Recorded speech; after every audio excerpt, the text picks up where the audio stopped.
también, gracias a Dios. Qué bueno, pues estamos nuevamente en nuestra clase de Juan, del Evangelio de Juan. Ya estamos llegando a la última parte, el penúltimo capítulo, pero ya lo estamos terminando.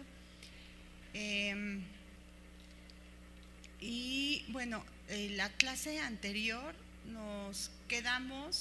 empezamos a ver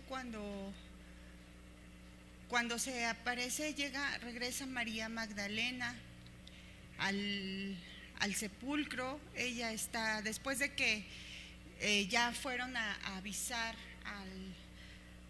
a los apóstoles, ¿no? Que ya no estaba el cuerpo del Señor. Se entiende que regresan ellos y regresan Pedro y Juan, y que Juan corre más rápido, pero luego Pedro se adelanta y llega primero Juan, pero se queda afuera, no entra, bueno, no ve hacia adentro. Pedro es el que se adelanta y se da cuenta primero, ¿no? Pero y vemos ahí como ya lo habíamos, bueno, es lo que estudiamos las clases anteriores, como se dan cuenta que ya no están ni los lienzos ni el sudario donde estaba la cabeza del Señor recostado, y que estaba todo enrollado aparte, cuidadosamente enrollado aparte. Y vemos cómo nos dice que entonces dice que el otro discípulo, hablando de Juan, se da cuenta, dice que vio y creyó, ¿no? Pero dice que no habían ellos todavía pues entendido la escritura, que no alcanzaban a comprender bien qué era lo que estaba pasando, que era necesario que el Señor resucitase, y que entonces regresaron, ¿no? Yo creo que todos confundidos, turbados, porque medio entendían, pero todavía no había la claridad de qué es lo que estaba pasando, ¿no? ¿Y qué pasaba con María Magdalena? Ella estaba profundamente conmovida, estaba llorando afuera del sepulcro, ¿no? Y bueno, empezamos a ver un poco eso la clase pasada, y vamos a retomarlo a partir de ahí, ¿no? Acompáñenme a orar. Mi Dios, te damos gracias por esta mañana, te damos gracias, mi Señor, por la grande oportunidad y el privilegio, Señor, que nos das de escudriñar un poco tu palabra, de venir a ti, Señor. Gracias, Dios, porque verdaderamente somos privilegiados de que tú hayas venido a nosotros, de poder llamarnos hijos tuyos, de tener expuestas las escrituras, Señor, y no solamente eso, sino que gracias a ti, a tu redención, Señor, podemos ahora ver y podemos entender, Señor, y agradecerte, Dios, con nuestra vida, el que ahora seamos tuyos, Dios. El no solamente poder leer esto como un libro más, como literatura, sino que esa verdad sea revelada a nuestros corazones, que por la obra de tu Espíritu Santo sean abiertos nuestros ojos, sea revelada esa verdad, y que nos ayude, Señor, a seguir transformándonos, a seguir cambiando, Dios, a seguir ese proceso de santificación en esta vida, Dios, para que tu nombre sea exaltado, Padre. Gracias, Dios. Ayúdanos, por favor. Ayúdanos, Dios, la obra de tu Espíritu Santo en nosotros, Padre Santo. Te lo pedimos en el nombre de Cristo Jesús. Amén. Bueno, pues entonces dice, vamos a leer a partir del 11:20. Dice: pero María estaba fuera llorando junto al sepulcro, y mientras lloraba, se inclinó para mirar dentro del sepulcro, y vio a 2 ángeles con vestiduras blancas que estaban sentados, el uno a la cabecera y el otro a los pies donde el cuerpo de Jesús había sido puesto. Y le dijeron: mujer, ¿por qué lloras? Les dijo: porque se han llevado a mi Señor y no sé dónde le han puesto. Cuando había dicho esto, se volvió y vio a Jesús que estaba allí, mas no sabía que era Jesús. Jesús le dijo: mujer, ¿por qué lloras? ¿A quién buscas? Ella, pensando que era el hortelano, le dijo: Señor, si tú lo has llevado, dime dónde lo has puesto y yo lo llevaré. Jesús le dijo: María. Volviéndose ella le dijo: Raboni, que quiere decir maestro. Jesús le dijo: no me toques, porque aún no he subido a mi Padre, mas ve a mis hermanos y diles: subo a mi Padre y a vuestro Padre, a mi Dios y a vuestro Dios. Fue entonces María Magdalena para dar a los discípulos las nuevas de que había visto al Señor y que Él le había dicho estas cosas. Bueno, entonces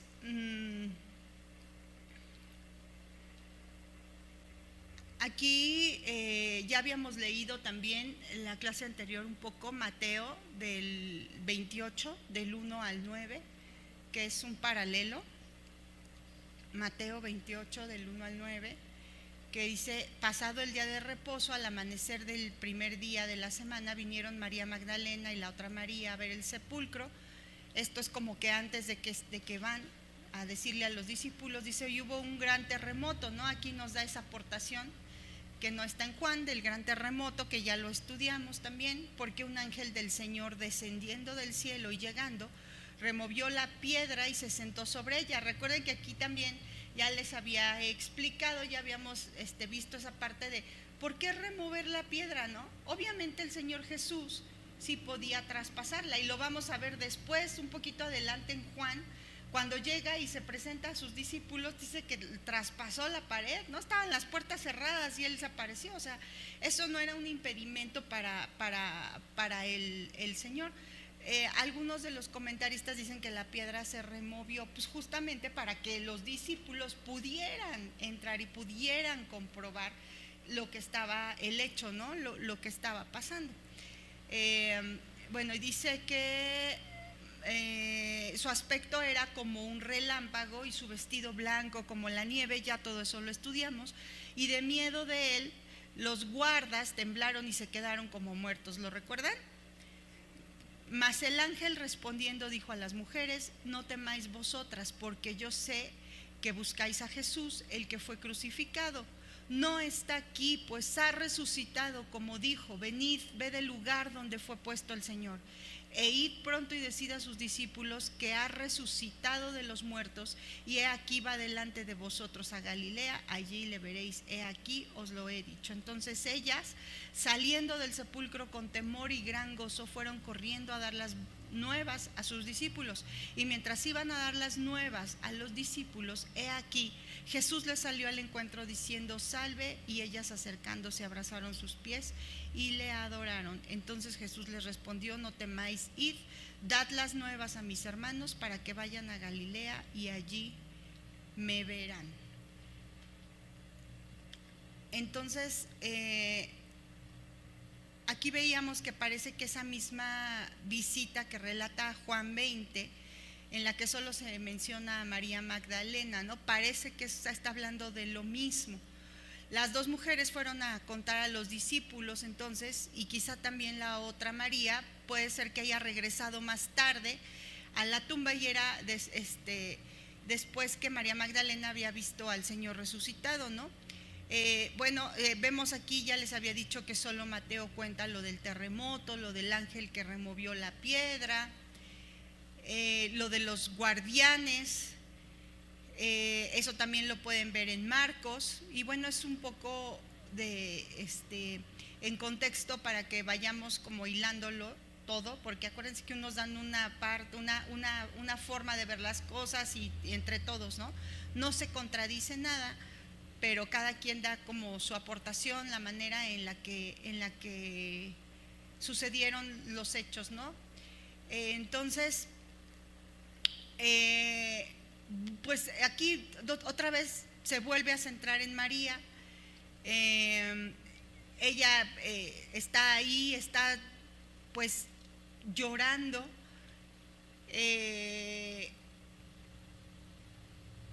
Ella ya vimos quién era, que era pues una mujer, ya vimos lo que le había perdonado el Señor.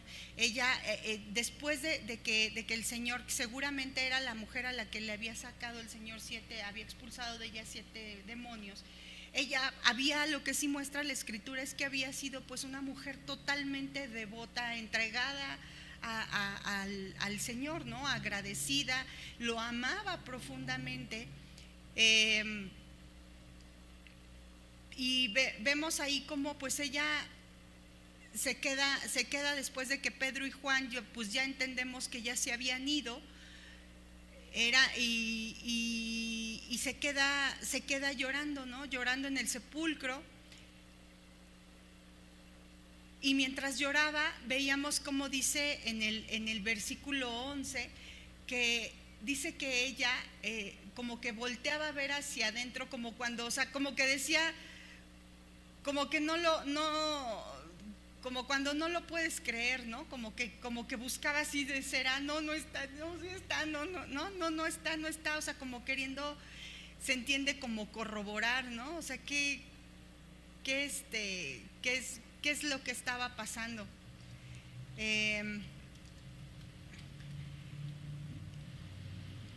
De que era tanto el sufrimiento que estaba pasando, que pues que dice que se inclinaba para mirar adentro, pero llorando, ¿no? Ella estaba, o sea, quiero que entendamos eso, ella estaba realmente dolida por el hecho de que se habían llevado a su maestro, ¿no? De que no había entendido todo lo que estaba pasando, había un momento de confusión.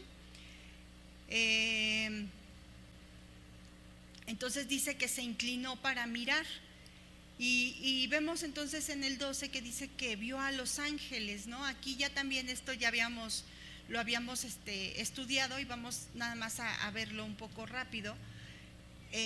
Pues dice que eran 2 ángeles con vestiduras blancas, que estaban sentados, uno a la cabecera, el otro a los pies, donde había estado colocado el cuerpo del Señor. Ya vemos aquí, nos explica pues la naturaleza, que eran ángeles mensajeros del cielo, que habían sido enviados con un propósito de honrar al Hijo, y vimos, recuerden que estaban como así como habían, y leímos en Génesis, creo que lo habíamos visto en Mateo, ya no me acuerdo dónde estaba esa escritura que habíamos leído, ahorita se las encuentro rápido, pero debe ser Mateo, ahorita les digo. Pero bueno, que así como había venido cuando el Señor nació, y que había multitudes que habían de ángeles que habían venido a adorarle y servirle, pues así también ahorita, ¿no? O sea, venían a ser como testigos, ¿no? Los ángeles habían tenido ese encargo de atenderle y servirle, ¿no? Así como cuando él nació, nada más que aquí solo eran 2 ángeles. Y pues también habían sido enviados en cierta forma a consolar a los discípulos, a darles la noticia de lo que estaba pasando, que el Señor había resucitado. ¿Cuántos eran? Les decía, pues eran 2. Sí, la otra cita está en Lucas, perdón, era Lucas 2:13, ¿no? 2:13, donde les había dicho, pues ahí era una multitud que había aparecido para publicar y alabar a Dios, ¿no? De que había nacido, de que venía la redención, había llegado a este mundo. Y en este momento pues solamente eran 2, los cuales eran suficientes, ¿no? Así Dios lo consideró para dar ese testimonio. ¿Cómo era la vestimenta? Pues estaban vestidos de blanco. Ese blanco, ya lo vimos, significa pureza, santidad, puede ser también una paz verdadera, victoria. ¿Cómo era su aspecto? Su aspecto dice que era fíjense cómo dice en Marcos 16:5. Marcos 16:5 dice: y cuando entraron en el sepulcro vieron a un joven sentado al lado derecho, cubierto de una larga ropa blanca, y se espantaron, ¿no? Entonces probablemente tenían forma de jóvenes, sus vestidos blancos indicaban santidad, simbolizaban el triunfo, les digo, de la vida sobre la muerte, de la luz sobre la oscuridad, de la gracia sobre el pecado. ¿Dónde estaban sentados? Dentro del sepulcro, en la cabecera uno y en los pies el otro, ¿no? Entonces, esos ángeles, vemos aquí que, espérenme, se me volvió a mover esta cosa, se me volvió a ir ya. Entonces dice, y vio a 2 ángeles con vestiduras blancas que estaban sentados, el uno a la cabecera, el otro a los pies, donde el cuerpo de Jesús había sido puesto, y le dijeron: mujer, ¿por qué lloras? Les dijo: porque se han llevado a mi Señor y no sé dónde le han puesto. Es como si, recuerdan que esto también habíamos visto, ¿no? Que les dicen como: ¿por qué lloras? Como preguntándoles, o sea, no le están diciendo, no es el por qué lloras de ¿te pasa algo? ¿Te duele algo? ¿Se te perdió algo? O sea, ¿qué tienes?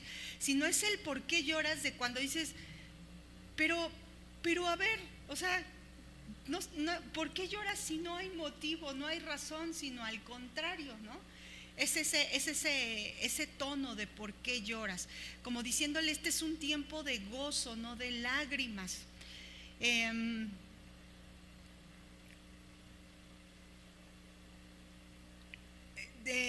Pero a pesar pues del dolor que tenía el corazón de María en ese momento, pues ella ni siquiera se asusta, si se dan cuenta, ¿no? O sea, imagínense, dice que cuál era la apariencia de los ángeles, con vestiduras blancas, ¿no? Y pues eran ángeles, o sea, no se pregunta ella, ¿y cómo dónde estaban ellos sentados, no? Y no se cuestiona nada, o sea, ella está inmersa en su dolor, y lo vamos a ver ahorita también un poquitito más adelante, ¿no? Entonces, solamente le dice, pues es que se han llevado a mi Señor y no sé dónde lo han puesto. Es como si dijeran, la traducción, mi Señor ha sido llevado. Aquí todavía, y ella ve como dice, habla de Jesús como su Señor, ¿no? Con haber sabido dónde estaba el cuerpo, pues entonces entiende que ella había podido ir a cumplir el propósito por el cual había ido al sepulcro. ¿Para qué había ido? ¿Para corroborar que sí seguía ahí? ¿Porque tenía duda? No. ¿Por qué había ido? Pues para ungirlo, ¿no? Y pues también para estar cerca de él. O sea, entonces ellas se habían parado muy, muy temprano. Miren, vamos a ver.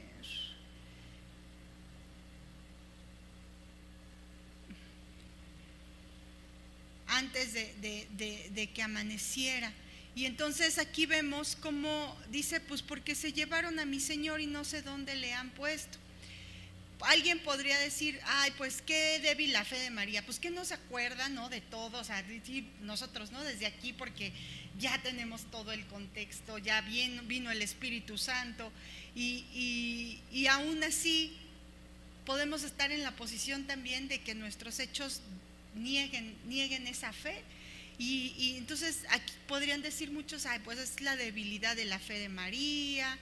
Y cómo es posible que no vea, pues nosotros igual, ¿cuántas veces nos turbamos con dificultades incluso hasta pequeñas, ¿no?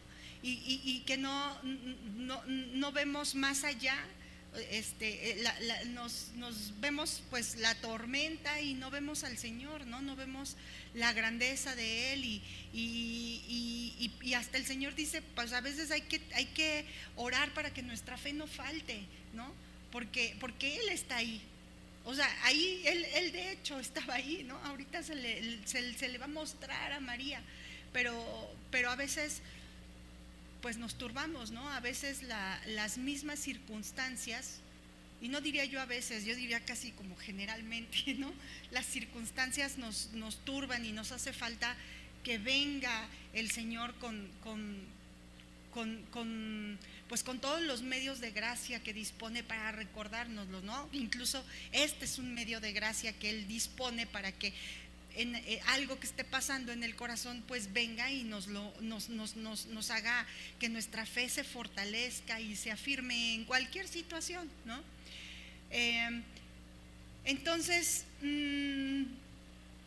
ella dice: se han llevado a mi Señor. Entonces ella responde como si dijera: tengo un grande y un grave motivo para llorar, porque se han llevado a mi Señor. Solamente pues nos dice el comentarista, y tiene razón, la persona que ha disfrutado anteriormente de los consuelos, del amor de Dios y los ha perdido después, ya sea por culpa propia, ya sea porque Dios le está purificando, le hace pasar por la noche oscura de que habla Juan de la cruz, sabe, por la experiencia dice que es la soledad y la amargura de un alma que se siente desolada sin el consuelo sensible de la presencia de Dios. Pero somos nosotros, Dios está ahí estaba el Señor Jesús. Es nuestro mismo pecado, es nuestra misma falta de fe.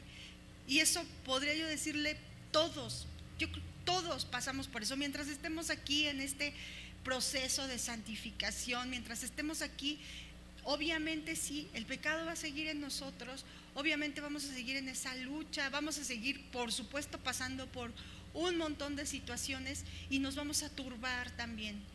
Entonces, no juzguemos de más a María, ¿no? Pero entonces aparecen estos ángeles a ellas.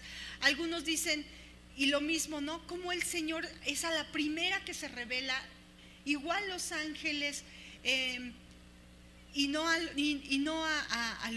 Juan ni a Pedro, ¿no? Sino a ellas podría ser, y muchos dicen como si fuera una recompensa especial a ese ministerio de amor, a esa devoción de esas mujeres, incluyendo a la misma María, ¿no? Pero bueno, esas son solamente especulaciones, ¿no? El Evangelio no te da una respuesta así tal cual, ¿no?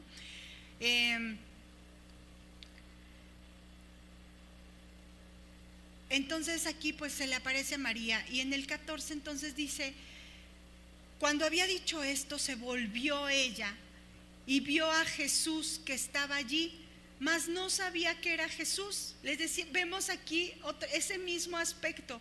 Estaba realmente sufriendo, ella estaba llorando. ¿No les pasa cuando realmente tienes algún sufrimiento? O sea, y no ves nada, no alcanzas, tienes la respuesta muchas veces ahí, la tenemos y no hay más, no vemos. O sea, te dicen, es que ¿sabes qué? Es que estás enfermo, ve, el Señor es poderoso, si Él quiere y está en su voluntad, Él te puede sanar. Si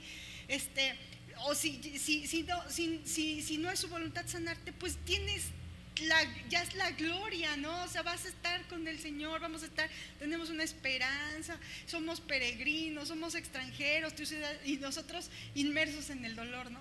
No, pero a lo mejor el Señor ya te dio esa salida, en esa situación económica, ya te mostró por qué, entonces está ahí diciéndote, mostrando, pero no lo vemos porque estamos enfocados en nuestro dolor y no vemos al Señor. Lo mismo estaba ella, o sea, ella estaba ahí, el Señor le estaba hablando con ella y ella no lo veía, ¿no? Ahora les digo, está aquí escrito no para que juzguemos, nos pongamos en ese papel de jueces con María, ¿no? Ese no es el papel. O sea, por algo nos lo está dejando ver el Señor, ¿no? Lo está poniendo ahí. Entonces ella estaba mirando dentro del sepulcro y entonces le contesta, ¿no? Como se voltea en la dirección contraria.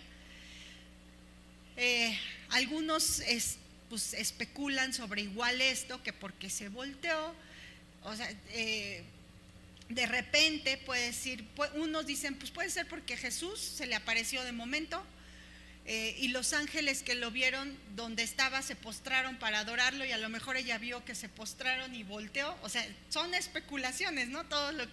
Pero es lo que los mismos comentaristas y los estudiosos dicen. Pues ¿por qué?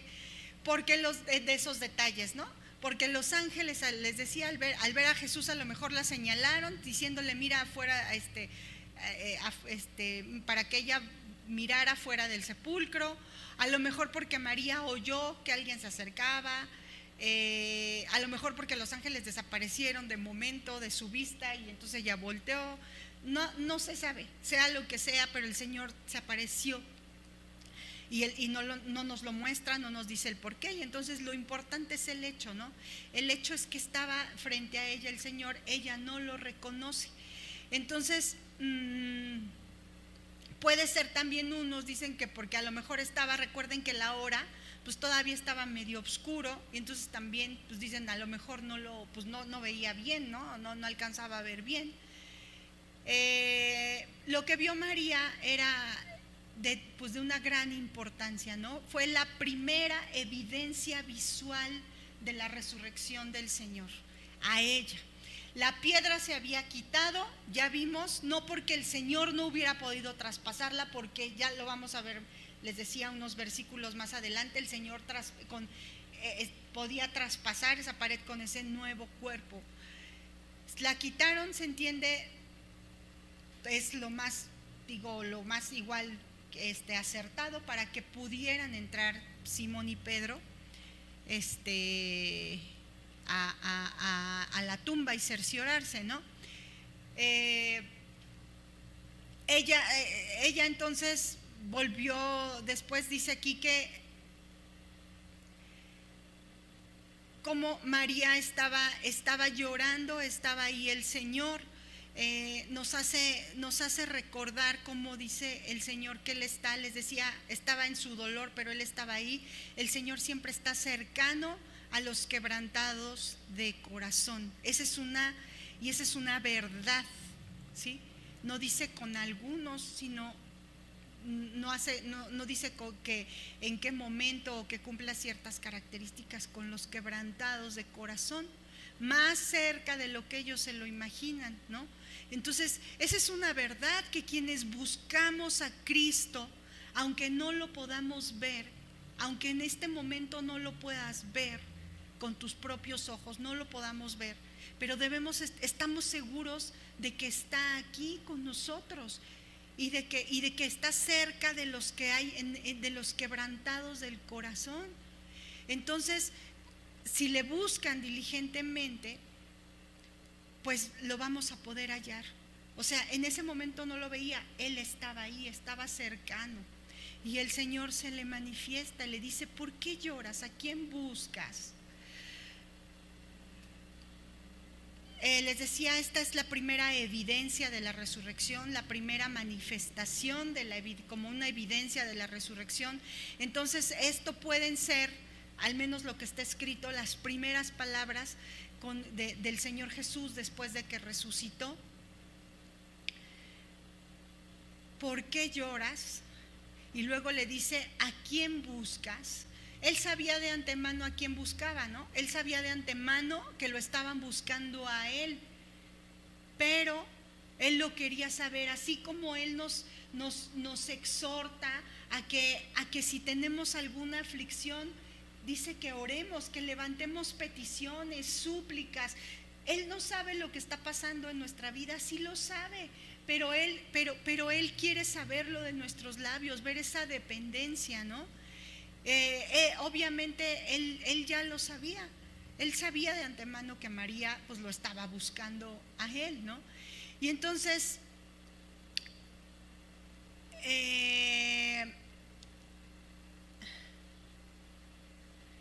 aquí podemos ver también, nada más así como al margen, que hay una relación, una correspondencia entre las palabras del ángel a las mujeres que podemos ver en Mateo 28, 5 al 7, y también las que oyeron también después del mismo Señor. Y eso lo vamos a ver ahorita lo vamos a ver, ¿no? Pero es en ese sentido de que el ángel igual le dijo: pues no teman, ¿no? No teman, porque están buscando al Señor, ¿no? Sino que el Señor ahí estaba y les decía: pues lo van a volver a ver, ¿no? Entonces ahorita vemos eso de los ángeles, pero entonces ella aquí hablando con el Señor, ella le dice, le vuelve a decir a él que ella no lo reconoce, para ella pues es un extraño, no sabe quién es, y le dice, ¿a quién buscas? Y ella dice, fíjense cómo responde ella, porque esto es como curioso, es importante, ¿no? Ella le dice, porque se han llevado a mi Señor y no sé dónde le han puesto. Cuando había dicho, eso es a los ángeles, cuando había dicho esto se volvió y vio a Jesús que estaba allí, mas no sabía que era Jesús. Jesús le dijo, mujer, ¿por qué lloras? ¿A quién buscas? Ella, pensando que era el hortelano, le dijo, Señor, si tú lo has llevado, dime dónde lo has puesto y yo lo llevaré. Aquí nos hace pensar entonces que ella, aunque estaba hablando de su Señor, ella estaba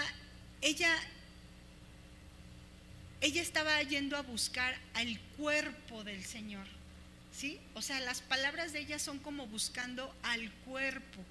Había buscado algo, no a alguien, o sea, no a alguien vivo, sino al cuerpo. Cuando el que ahora se dirige a María le dice, o sea, el Señor, ¿a quién buscas?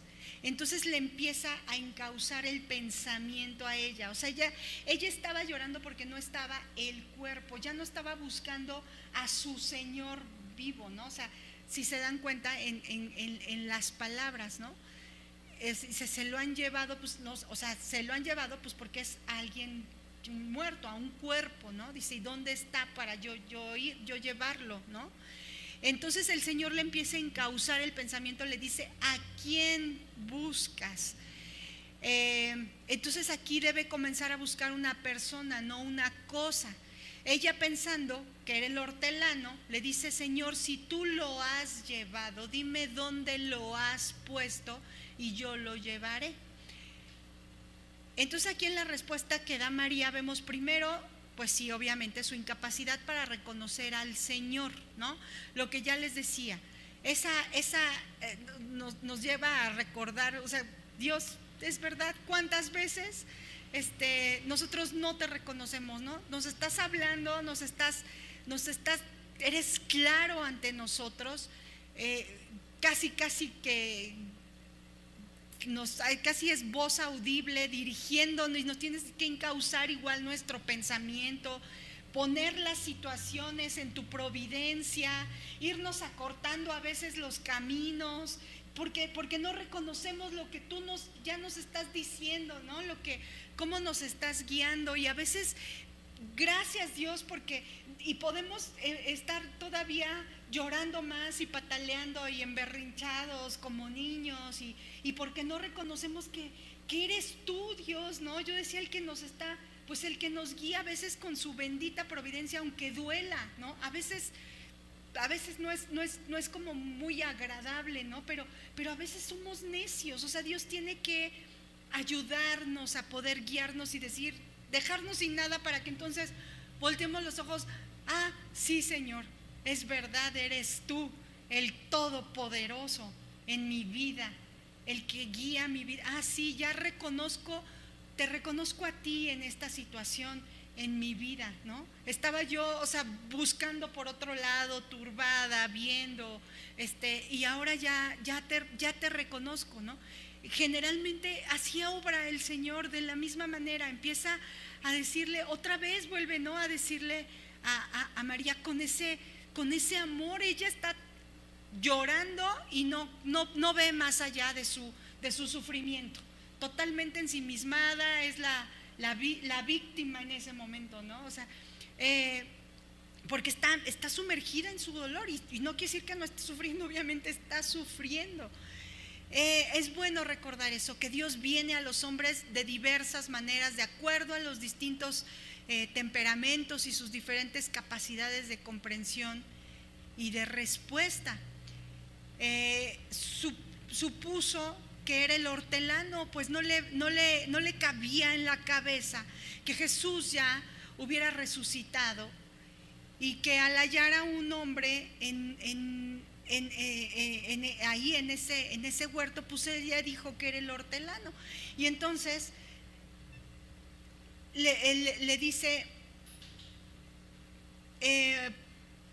bueno, ¿por qué piensa que es el hortelano? Pues obviamente pues porque estaba turbada por su incredulidad, porque no buscaba al Señor ya resucitado, sino estaba buscando un cuerpo. Eso nos habla pues obviamente que todavía no comprendía lo que ya se le había manifestado, ¿no? Era pues parte de incredulidad. Quizá porque Jesús tenía, puede ser, también algunos dicen un aspecto diferente. Sin embargo, el hecho de que lo tomara por el hortelano prueba que tenía una forma humana, común, eso sí lo prueba. No nos dice si era el mismo cuerpo, no nos dice, pero sí sabemos que tenía una forma humana, eso sí. Además, también, obviamente, pues cuando una persona está turbada por la oscuridad de la tristeza, de la preocupación, pues somos propensos a no reconocer la presencia del Señor, ¿no? Lo que les estaba yo manifestando, eso es un hecho. Entonces recuerden, la próxima vez que estén turbados, no sabemos en cuánto tiempo vaya a ser, pero de qué va a ser, que estemos turbados. Recordemos este momento, ¿no? Así como María, aquí estás, Señor, no te veo en esta situación, pero estás aquí. Bueno, pues también puede ser pues porque en el huerto esperaba ver al hortelero o guardián, ¿no? Ese es el hortelero. A este supuesto hortelano, María le dice, Señor, si tú lo has llevado, dime dónde lo has puesto y me lo llevaré. María ahora le pide un favor a esta persona.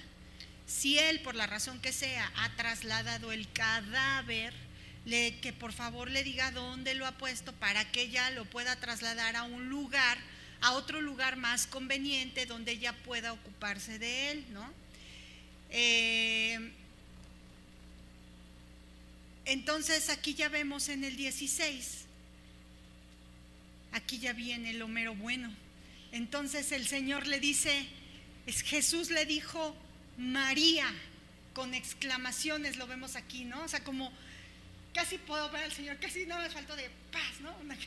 María, ¿no? Le dice, o sea, como no así de María, sino lo vemos con signos de exclamación. Yo me imagino pues María, ¿no? Así como reacciona María, volviéndose ella entonces igual con signos de exclamación, Raboni, que quiere decir maestro.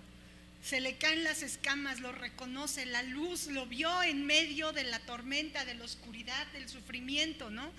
Con esa, dice María, con esa ternura y cordialidad infinitas, en un tono parecido al de los días pasados, Jesús se dirige entonces a María utilizando esa palabra, María o Miriam, con el tono, les decía, especial con que Jesús solía llamarla por su nombre, en la forma familiar que solo una persona, Cristo, podía llamarla. Hay un comentarista que dice, esto me gusta, es como el verdadero gobernador del paraíso de Dios, el dador de la vida, había llamado a su propia oveja y entonces ella conoció su voz.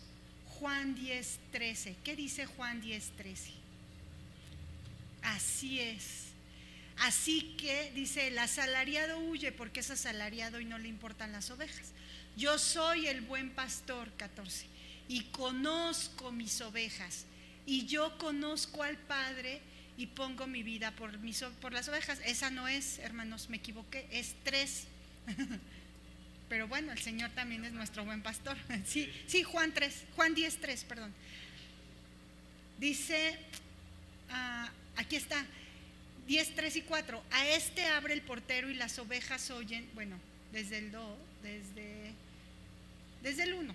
De cierto os digo, el que no entra por la puerta en el redil de las ovejas, sino que sube por otra puerta, este es ladrón y salteador. Mas el que entra por la puerta, el pastor de las ovejas es. A este abre el portero y las ovejas oyen su voz, y a sus ovejas llama por nombre y las saca. Qué hermoso, a sus ovejas llama por nombre y las saca. Y cuando ha sacado fuera todas las propias, va delante de ellas y las ovejas le siguen porque conocen su voz. Entonces, aquí él habló y la oveja pues conoció su voz, ¿no? Ella sabe que era su Señor en ese momento y entonces ella voltea y ya le dice Raboni. Aquí vemos el nombre arameo original con el que los padres le habían dicho a María, podría ser entonces ese podría ser, les dije que podría haber sido Miriam, ¿no? Miriam. Entonces es el que en este momento el Señor Jesús le utiliza al hablarle, ¿no? Es el que se emplea en este caso. Pero entonces ella se volvió y le dice en arameo también, le dice Raboni, que significa maestro. Cuando María oye esta palabra, entonces en su propia lengua materna, dicha de esa forma conocida como solo una sola persona jamás la había pronunciado, se aparta rápidamente del sepulcro para dirigirse hacia el que le habla con una palabra de dramática sorpresa, nos dice aquí el comentarista, y un reconocimiento alegre y humilde, y se postra en reverencia, le dice Raboni. Entonces esta palabra, aunque significa mi maestro, tiene un significado que está como mucho más preciso, así le dijera rabí. Juan lo traduce como maestro. Dice que pensando en los lectores de Asia Menor que no hablan arameo, pero el uso de hecho es más común como si fuera rabí, además de que el término rabí no significa cualquier maestro judío, sino al rabón o rabán, que significa el gran maestro o el gran rabí. Ese es un título que solo muy pocos rabinos en ese momento se les daba, ¿no? Entonces ese es el término como más preciso, ¿no? Como el gran maestro, el gran rabí, ¿no? ¿Y qué le contesta aquí el Señor? Le dice en el 7, Jesús le dice, no me toques, porque aún no he subido a mi Padre, mas ve a mis hermanos y diles, subo a mi Padre y a vuestro Padre, a mi Dios y a vuestro Dios. Aquí tanto María Magdalena como las otras mujeres que ya habían recibido el mensaje para transmitírselo a los otros discípulos, les habían dicho pues lo que había sucedido, que el Señor había resucitado de entre los muertos y que tendrían que irse a Galilea, ¿no? Donde ahí le iban a ver. Y les dice que ahí a ellos eso es lo que le habían dicho, pero a María les dan que anuncie el gran acontecimiento, adicionalmente ese acontecimiento grande en la historia de la redención que estaba por ocurrir, que dice, subo a mi Padre y a vuestro Padre, a mi Dios y a vuestro Dios. ¿Sí se dan cuenta? La diferencia, donde les habían dicho, ve y diles y que se van a Galilea porque allá los va a ver. Eso dijo los ángeles, y luego también el Señor cuando se les presenta, ¿no? Les dice, vayan y díganle a mis hermanos que los veo en Galilea, pero a ella les dice, diles, subo a mi Padre y a vuestro Padre, a mi Dios y a vuestro Dios. ¿Se dan cuenta? Lo que Jesús quiso probablemente decir fue, a lo mejor algunos dicen, no creas, María, que aferrándote a mí con tanta firmeza puedas conservarme siempre contigo, ¿no? Aquí así físicamente. Esa comunión ininterrumpida que anhelas debe esperar hasta que haya ascendido para siempre al Padre. El Señor Jesús, algunos comentaristas dicen, porque yo también lo pensaba cuando leías esto, como si el Señor le dijera, no me toques, pero ella dice que ella se abalanzó, ¿no? Y le dijo, Rabón, y Jesús no se opuso a que lo tocaran. ¿Por qué? porque de lo contrario, dice, ¿cómo se iba a explicar lo que va a suceder más adelante con Tomás? Lo que el Señor Jesús sí es un hecho y que sí nos deja ver y que censuró fue la idea equivocada de María de que la forma anterior de comunión que posiblemente pasaba por su mente, ¿no? Que iba a volver a reanudarse, o sea, que ya resucitó, ya está aquí otra vez físicamente, pues en otras palabras, que ya, o sea, que eso ya no iba a ser, ¿no? Que Jesús fuera a volver a vivir esa asociación diaria, visible con sus discípulos, como era antes, ¿no? O sea, con hombres y mujeres. No, sino que se iba a reanudar esa comunión, pero sería mucho más grande, ¿no? Porque después dice, pues, porque él ya le había dicho que nos convenía que él se fuera, ¿no? Entonces, ¿eso cómo iba a ser? Iba a ser la comunión del Señor a través de su espíritu, ¿no? Eso ya incluso ya lo había revelado, iba a ser mejor. Pero le dice, pero ve a mis hermanos y dile, subo a mi Padre y a vuestro Padre, a mi Dios y a vuestro Dios.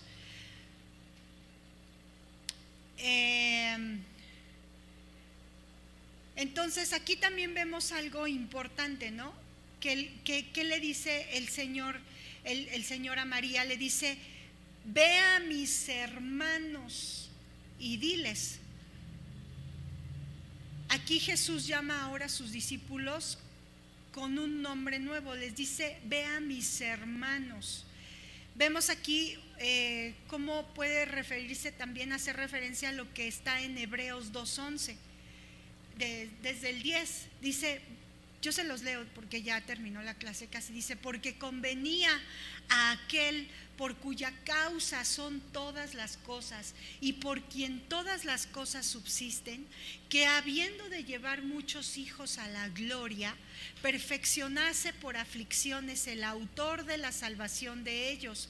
Porque el que santifica y los que son santificados, de uno son todos, por lo cual no se avergüenza de llamarlos hermanos, diciendo, anunciaré a mis hermanos tu nombre, en medio de la congregación te alabaré.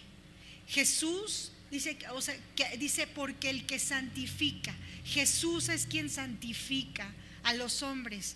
Y continúa haciéndolo, entonces eso lo va a seguir haciendo hasta el fin de los tiempos. Él es quien quita el pecado del mundo. En Juan 1:29 lo vemos, ¿no? Él es el que vino a quitar el pecado del mundo y Él sirve constantemente ahora, es nuestro sumo sacerdote en favor de sus hijos, ¿no? Entonces esa santificación de sus hijos, de su pueblo, no es un evento aislado, sino es el proceso de toda la vida, esa senda de la santificación. Entonces que está en nosotros, en sus hijos, que procede justamente de esa gratitud. Aquí vemos por lo cual Él no se avergüenza de llamarlos hermanos. Y vemos entonces aquí en Juan como Él dice, nos llama hermanos, ¿no? En esa relación espiritual. El Señor Jesús como pues muere por su pueblo, por nosotros. Él nos redime de esa maldición del pecado, perdona nuestros pecados. En ese sacrificio no se avergüenza entonces de darles el nombre de hermanos. Hermanos, lo que nos da a entender es que nosotros, por nuestra parte, o sea, él viene a ser pues el primogénito, ¿no? De entre muchos hermanos. Entonces nos habla de esa nueva relación también, esa nueva relación que va a haber con Él, ¿no? Con el Señor. Como le dice, ve, no me toques porque aún no he subido a mi Padre, mas ve a mis hermanos y diles, subo a mi Padre y a vuestro Padre, a mi Dios y a vuestro Dios. esa nueva relación con esa comunión del Espíritu Santo que iba a estar a punto de de ser derramado en la iglesia. Entonces aquí pues ya era algo más íntimo. Les había llamado amigos, ¿recuerdan? Les había llamado amigos y ahora les llama hermanos. ¿Y por qué hermanos? Pues porque somos de una misma familia, porque ya un hermano tiene mucho en común, porque compartimos ya una misma herencia, ¿sí? Así pues, entonces, todo verdadero creyente es coheredero en Cristo. Eso lo podemos ver en Romanos 8:17. Compartimos una misma herencia. En ese sentido espiritual, entonces, Dios no es el Padre de todos los hombres, eso ya lo sabemos, sino solo de quienes, habiendo sido escogidos desde la eternidad, han aceptado al Hijo en fe, ¿sí? En esa fe viva, han creído en Él, en su sacrificio, en su redención, a los redimidos. Estos son hijos, y aquí el Señor le está diciendo, somos hermanos, coherederos con Él, ¿no? Hermanos en Cristo. Entonces,